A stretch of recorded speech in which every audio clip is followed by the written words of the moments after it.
Assalamualaikum warahmatullahi wabarakatuh.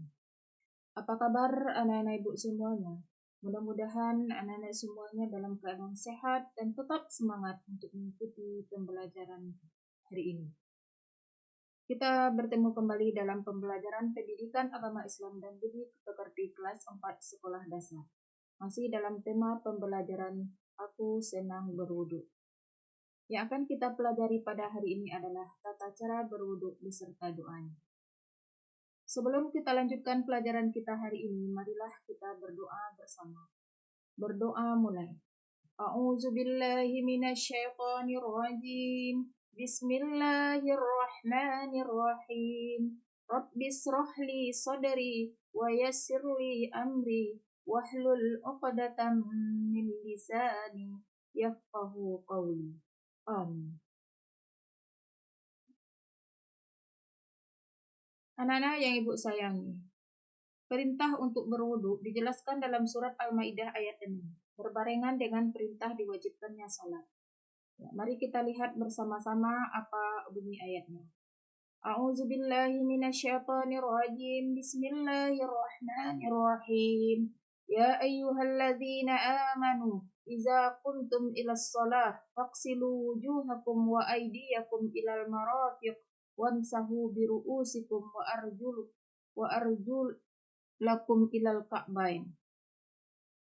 Artinya, hai orang-orang yang beriman, apabila kamu hendak mengerjakan sholat, maka basuhlah mukamu dan tanganmu sampai dengan siku, dan sapulah kepalamu, dan basuhlah kakimu sampai dengan kedua mata kaki. Dalil yang mewajibkan wudu itu adalah surat Al-Maidah ayat 6. Kita diperintahkan oleh Allah Subhanahu wa Ta'ala ketika kita akan melaksanakan sholat, maka basuhlah muka, tangan sampai dengan siku, dan sapulah kepala dan kaki kita sampai dengan kedua mata kaki. Selanjutnya juga ada hadis Rasulullah Sallallahu Alaihi Wasallam yang menjelaskan tentang wudu, yaitu an Abu Hurairah anna Nabi Sallallahu Alaihi Wasallam qala wallahu salata ahadukum idza ahdatha hatta yatawadda. Artinya, Allah tidak akan menerima salat salah seorang kamu apabila dia berhadas sampai dia berwudu terlebih dahulu. Jadi ketika kita melaksanakan salat, kalau tidak melaksanakan wudu, maka salat kita tidak akan diterima oleh Allah Subhanahu wa Ta'ala. Baik anak yang ibu sayangi, sekarang kita lihat pengertian wudu. Yang pertama, pengertian wudu secara bahasa. Kata wudu dalam bahasa Arab berasal dari kata al-wada'ah. Kata ini bermakna an-nazafah, yaitu kebersihan. Selanjutnya, pengertian wudu secara istilah. Apakah itu wudu? Wudu adalah menggunakan air yang suci, lagi mensucikan pada anggota-anggota badan yang 4, yaitu wajah, tangan, kepala, dan kaki, berdasarkan tata cara yang khusus menurut syariat. Masih ingat anak-anak ibu pada minggu lalu kita sudah mempelajari air yang suci lagi mensucikan yang bisa kita gunakan untuk berwudu. Ya. Selanjutnya kita akan mempelajari tentang rukun wudu. Apa sajakah yang termasuk rukun wudu? Rukun wudu itu ada 6. Yang pertama, niat. Dilakukan bersamaan ketika mulai membasuh muka. Yang kedua, membasuh muka antara telinga kiri hingga telinga kanan dan antara mulainya tumbuh rambut kepala hingga bawah dagu. Yang ketiga, membasuh kedua tangan sampai kedua siku. Yang keempat, mengusap sebahagian kepala. Yang kelima, membasuh kedua kaki hingga dua mata kaki. Dan yang keenam, tertib. Apa yang dimaksud dengan tertib? Tertib yaitu mendahulukan mana yang harus didahulukan dan mengakhiri mana yang harus diakhirkan. Sekarang kita lihat sunnah wudu. Sunnah wudu itu ada 10. Yang pertama, membaca basmalah pada permulaan wudu. Jadi ketika anak ibu ingin berwudu, maka bacalah Bismillahirrahmanirrahim pada permulaan kita mengambil air wudu. Yang kedua, membasuh 2 telapak tangan sampai 2 pergelangan tangan. Yang ketiga, berkumur-kumur. Memasukkan air ke dalam mulut, diguncang dalam mulutnya. Yang keempat, membasuh lubang hidung. Memasukkan air ke dalam lubang hidung. Yang kelima, menyapu seluruh kepala dengan air. Yang keenam, mendahulukan anggota yang kanan daripada yang kiri. Yang ketujuh, menyapu telinga luar dan dalam. Yang kedelapan, 3 kali dalam setiap basuhan. Yang kesembilan, membasuh sela-sela jari tangan dan kaki. Dan yang ke-10 adalah membaca doa setelah berwudu.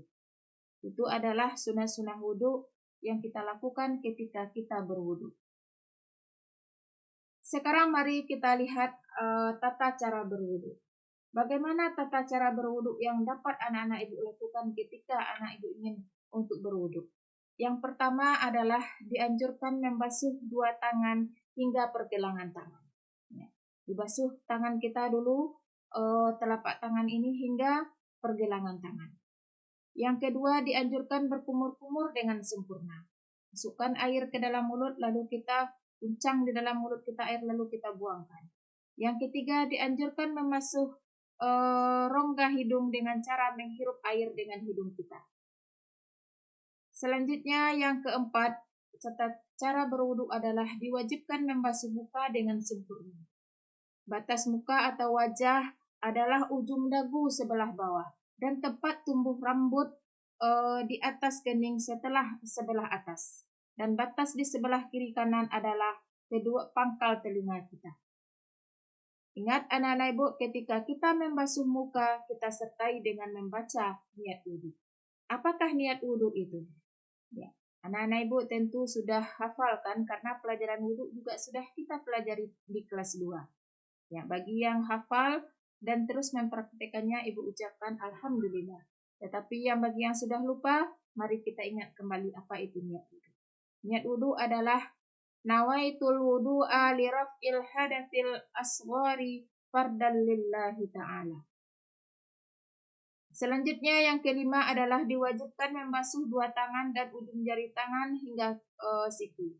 Lebihkan basuhan dari batasnya agar sempurna. Yang keenam adalah diwajibkan menyapu mengusap kepala sebahagian atau keseluruhan. Dan yang ketujuh, dianjurkan mengusap 2 daun telinga bagian luar dan bagian dalam. Dan yang terakhir adalah diwajibkan membasuh 2 kaki dari ujung telapak kaki hingga mata kaki. Lebihkan basuhan dari batasnya agar sempurna. Setelah sempurna kita membasuh semua anggota wudhu, lalu kita akhiri dengan membaca doa setelah berwudhu. Apakah doa setelah berwudhu itu? Doa setelah berwudhu adalah asyhadu an la ilaha illallah wahdahu la syarikalah wa asyhadu anna Muhammadan abduhu wa rasuluh. Allahumma ij'alni minat tawwabina waj'alni minal mutatahhirin. Itu adalah doa yang kita baca setelah kita selesai melaksanakan wudhu. Selanjutnya kita masuk kepada hal yang membatalkan wudhu. Apa sajakah yang bisa membuat wudhu kita itu menjadi batal? Yang pertama adalah menyentuh kemaluan kubul atau dubur, yaitu tempat keluar buang air kecil dan buang air besar dengan menggunakan telapak tangan atau telapak jari tanpa ada penghalang. Yang kedua, bersentuhan kulit antara laki-laki dan perempuan yang bukan muhrim tanpa ada penghalang. Apakah itu muhrim? Muhrim adalah keluarga yang tidak boleh kita nikahi. Yang ketiga, keluar sesuatu dari kubul atau dubur seperti buang air besar, buang angin, dan lain sebagainya. Yang keempat, hilang akal dengan sebab mabuk, gila, pingsan, atau tidur nyenyak. Itulah hal-hal yang bisa membuat wudhu kita batal.